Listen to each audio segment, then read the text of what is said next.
Candace Owens, Narcissist or Something Else. Part 6. Hello, I'm H.G. Tudor, continuing an analysis of the conservative commentator Candace Owens to establish, based on evidence and opinion, as to what she might be vis-a-vis normal, narcissist, empath, or narcissistic individual. Looking at evidence of her behaviour, conduct, and the things that she has said, we are able to extract various indicators to build up a picture. Candace Owens exhibits a preoccupation with power. She criticises those in powerful positions for using lawsuits to silence critics, viewing it as a pathetic tactic to maintain control and scare others into submission. She shows a preoccupation with success, whereby she boasts about her podcast's rapid rise to the top charts, despite predictions of failure. Whilst this indeed is true, the fact is that she not only boasts about it, but attributes it to her resilience against detractors and referencing Kanye's power as motivation fueled by haters. She also, in relation to success, highlights her show's ascent to number one globally, mocking skeptics who downplayed each milestone and reveling in the validation from chart rankings. She condemns Hollywood's celebration of women objectifying themselves and men in women's clothing as icon, arguing it prioritizes perversity over true diversity, demonstrating preoccupation with the link between beauty and perversity. She describes standing against powerful figures who demand conformity to false narratives, noting that compromising integrity for their favour would make her a media darling. The relationship with power is important to her. She states that women are inherently envious owing to insecurity, a trait that they merely learn to conceal rather than overcome, a sweeping observation about women which might be said to be a rather entitled view of them. She critiques Meghan McCain's defence of her weight under the body-positive banner, calling it emblematic of the movement's flaws that prioritise excuses over personal responsibility. Again, whilst a view could be deemed as accurate, is this rather dismissive and one that is lacking in emotional empathy.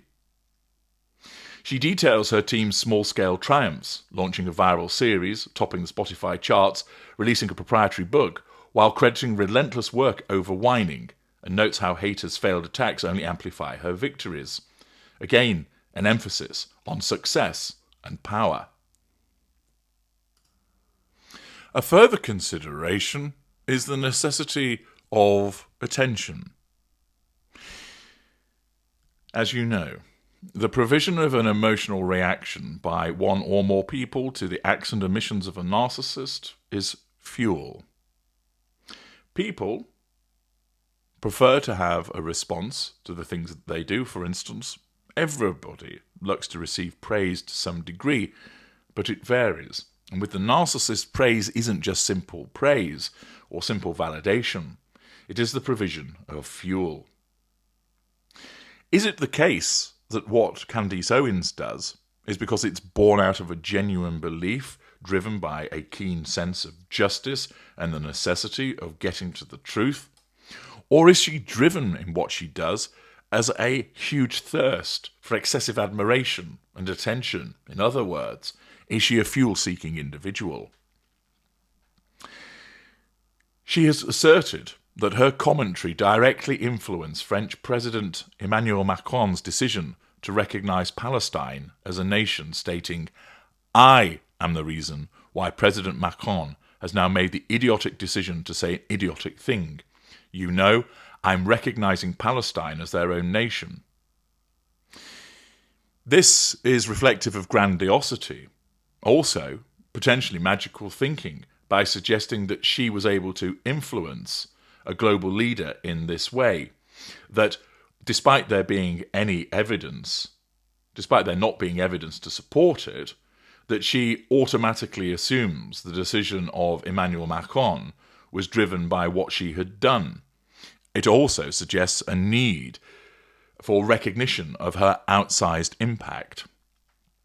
In discussions of her public persona, Owens is described as requiring constant affirmation, with critics noting her pattern of eliciting responses like, "See me, notice me, I am Candace Katari Holmes," and questioning, "Is there a day that goes by where she does not need your absolute devotion, your worship?" This could be seen, albeit it comes from her critics, as an insatiable craving for admiration. She has also expressed a sense of rightful superiority, expecting roles like a cabinet position under Trump framed as, "That is my rightful position as your leader. How dare you?" This is not only entitled, but underscores a need for elevated status and admiration. She mobilizes her followers to target critics, such as accusing the Jews and an 85-year-old rabbi of paying to slander her, urging, "Let me use my audience in order to attack you all." This manipulative tactic seeks validation and attention through collective defense.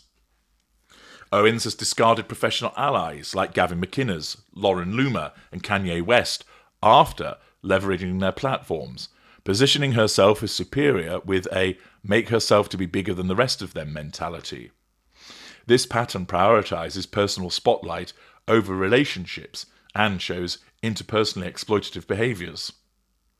She launched personal attacks on Jordan Peterson, labeling him a drug addict and over-emotional man in a multi-part series driven by a sourness and vindictiveness that alienates fans while keeping her in the controversy's centre and thus receiving plenty of attention to boot. Owens publicly bets her professional future on explosive claims, declaring, "I will lose my entire career. I'm willing to bet my entire career on this one scandal," and pushing for trials to extend public scrutiny and affirm her boldness, once again driving the pursuit of attention. In a February 2025 post, Owens boasted, "Media is having a meltdown that I've gone mainstream. They must feel so powerless given the fact that they gave it their best effort to brainwash the masses into believing I was literally Hitler last year. And now I own all my own content." She revels in the enemy's focus upon her as proof of her rising dominance and, once again, the requirement of attention. In November 2025, she wrote on X, "Thinking for yourself, turning down financial incentives to lie and standing up to the powerful people who demand we all follow their bullshit narratives. If I was willing to lie to my audience, I'd be on the cover of every magazine and treated like a media darling." This self-narrative demands admiration for her supposed integrity. Following her podcast's high ranking, she posted in November 2025, "People who dedicated the last 2 years to trying to destroy my life are all subtweeting me, right, over my podcast ranking, and it's admittedly wonderful. I'm admittedly having a fantastic day." This celebrates detractors' attention as a win, feeding her need for centrality. These are just a handful of examples. She has made a living and a career out of controversy. Some might see this as part of the fact that she's unafraid to take people on, that she will address certain narratives that others will shy away from. That may undoubtedly be true, but what's driving such a behaviour? Is it because she has a deep-seated moral rightness, or is it in fact as a consequence of the need for people to react to her, that she revels in being controversial, that she utilises those views because it allows her to provoke a reaction from people which provides her with validation, that provides her with attention, that provides her, in other words, with fuel?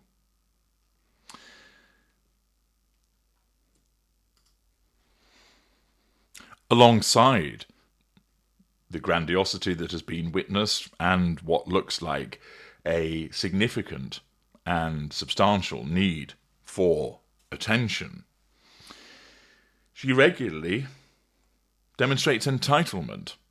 During her 2024 fallout with the Daily Wire, Owens declared she would no longer abide by her contract's non-disparagement and NDA clauses, stating, "It's God time.